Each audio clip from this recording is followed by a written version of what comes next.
제 스케줄러가 조금 친구들 사이에서 유명해요. 고고익선이라는 말을 예전에 많이 썼는데 저는 이제 그걸 지향하지 않게 됐어요. 소연님 정말 다양한 일을 하고 계시네요. 놀랍게도. 네. 다양한 일을 하게 만든 원동력이 있을 것 같아요. 소연님의 원동력을 소개해 주시겠어요?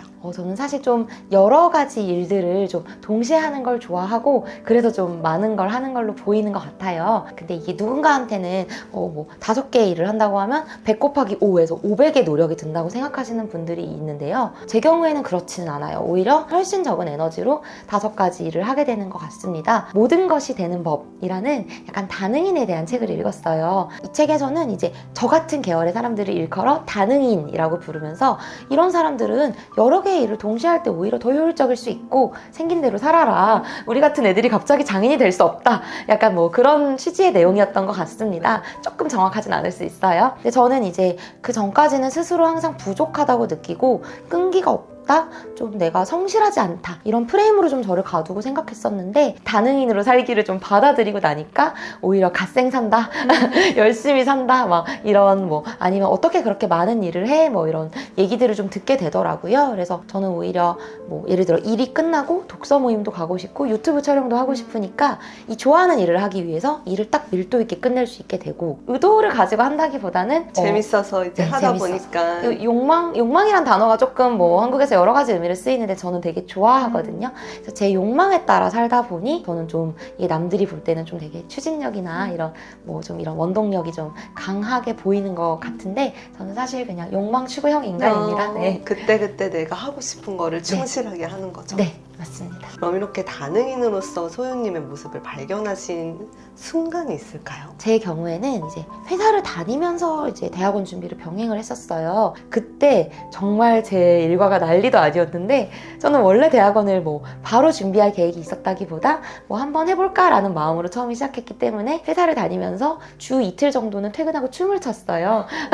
뭐 그때 스윙 댄스도 열심히 하고 탱고도 하던 시절이라서 퇴근을 합니다. 그러면 주 2회 정도는 이제 춤을 춰야 돼요. 직장인 동호회에 가서. 저희 집은 송파인데 그때 막 춤은 또 홍대에서 췄어요. 뭐 홍대에서 이렇게 또 춤을 추는 일정도 있는데 또 입시 준비를 해야 되기 때문에 또 스터디는 강남이나 사당에서 했어요. 5시에 퇴근하고 강남에 가면 한 6시쯤이 되고요. 한 11시 정도까지 공부를 했던 것 같아요. 회사도 다니죠. 그 다음에 춤도 춰야 되죠. 독서 모임도 했어요. 그리고 저는 또 친구도 조금 많아서 모임도 있는데 이제 공부도 했습니다. 그래서 이게 뭐 다 직업이라고 할 수는 없지만 저는 되게 다양한 활동을 했었는데요. 재밌는 건 이렇게 제가 짬내서 춤추고 짬내서 친구 만나고 짬내서 책 읽고 짬내서 공부를 하던 시절에 효율이 제가 나중에 단독으로 해봤던 예를 들면 백수라서 계속 친구만 만나거나 대학원에 가서 공부만 했거나 혹은 그 전에 직장만 다닐 때보다 오히려 효율이 더 높다는 걸 발견을 했어요. 그러면 직장 생활을 소홀히 했냐 할 수도 있지만 직장 생활에서 여러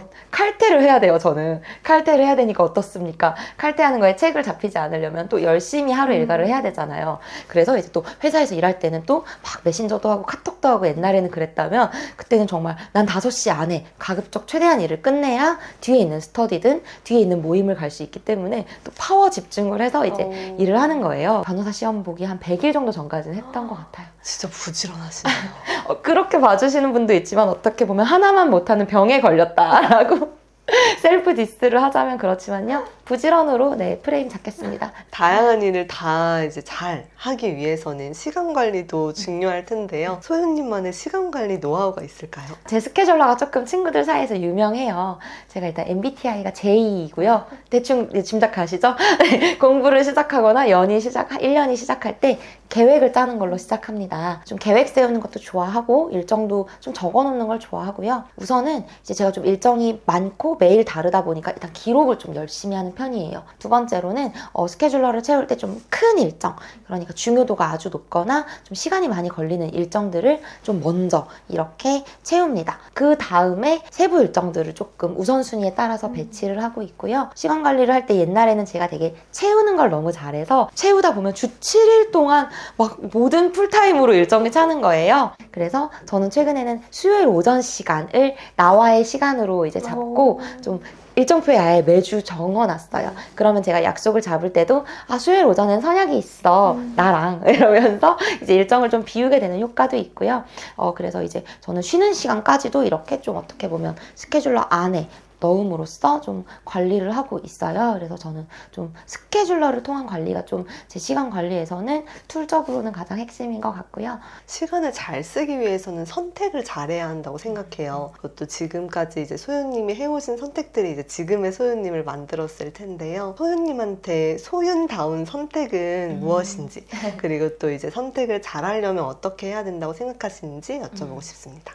저다운 선택은 저는 정말 자유를 좋아하고 그다음에 제 욕망을 존중하는 것, 이 두 가지에 정말 큰 기준을 가지고 있어요. 현재의 욕망에 되게 좀 충실하게, 이게 어떻게 들리실지 모르겠지만 저는 이게 되게 건강한 사고방식이라고 생각했어요. 그러니까 사회가 원하는 것 혹은 뭐 부모님이나 지인이나 친구들이 원하는 것보다는 내가 원하고 내가 책임질 수 있는 것을 선택하는 것, 저는 이게 저다운 선택이라고 생각하고 있고요. 이 방향을 보니까 재밌게도 한 2개 정도의 방향이 있는데, 하나는 저의 자유를 점점 넓히는 방향으로 가는 것, 두 번째는 제가 정말 사람들을 좋아해서 사람들과의 관계를 좀 더 돈독하게 하거나 사람들에게 제가 도움이 될 수 있는 그런 방향으로 가는 것, 저는 이렇게 좀 이 기준들을 결과적으로 보니 가지고 선택을 하고 있더라고요. 그래서 언제나 저는 제가 제 욕망에 기반해서 선택을 한다고 생각했는데, 제가 결국 원하는 것이 자유와 그리고 사람들과의 관계라는 걸 알게 됐어요. 지금 저는 1인 사업가로서 모든 의사결정을 제가 하고 있어요.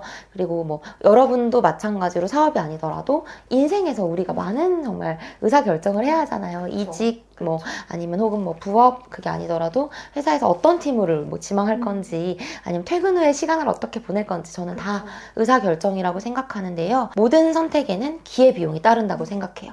그리고 우리는 선택을 할 때 어떤 베네핏뿐만 아니라 비용까지 고려해서 선택을 해야 한다. 그러니까 최근에 제가 느낀 가장 큰 나름의 깨달음이거든요. 근데 진로라고 해볼게요. 저희가 진로를 고민할 때 뭘 보죠? 연봉? 뭐 어떤 이게 얼마나 큰 회사인지, 복지, 그리고 거기서 어떤 사람들이 있는지, 이런 것들을 보고 어떻게 보면 베네핏을 보고 결정을 하잖아요. 근데 오늘날에는 회사를 선택할 때 혹은 이제 뭐 그런 만날 사람을 선택할 때도 저는 비용을 항상 고려하게 된 것 같아요.